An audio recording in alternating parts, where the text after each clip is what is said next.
In 1850, Louvre employee François-Auguste Ferdinand Mariette was sent to Egypt by the museum director to collect Coptic manuscripts, which he never got due to deception.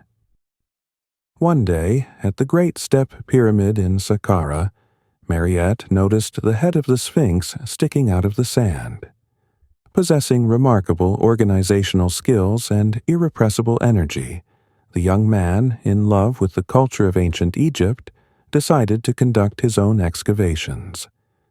Mariette bought several mules, hired workers, and began searching. Soon, an alley of sphinxes was discovered, which contained about 100 statues.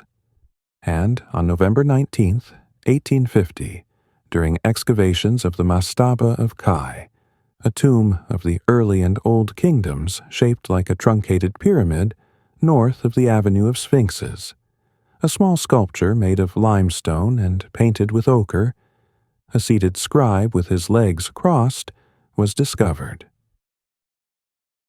In ancient Egypt, the profession of a scribe was highly respected. While in the service of the pharaoh, they monitored the amount of the harvested crop to calculate taxes, food supplies in warehouses, drew up legal documents, and copied texts at temples.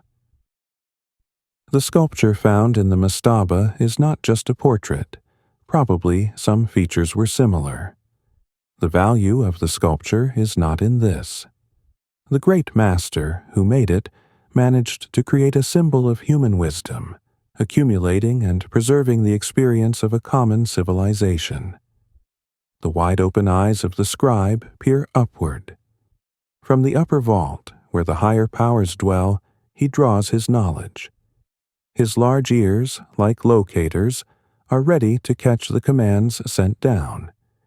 His narrow lips resemble a sharpened reed used for writing. In his right hand, between the thumb and forefinger, there is a hole where a reed was probably once inserted, with the help of which the acquired knowledge was transferred to the papyrus. This knowledge fills his seated figure with vital juices, from which, like a ripe fruit, the body swells, and his crossed legs resemble hands embracing the accumulated, protecting and defending against the influence of hostile forces.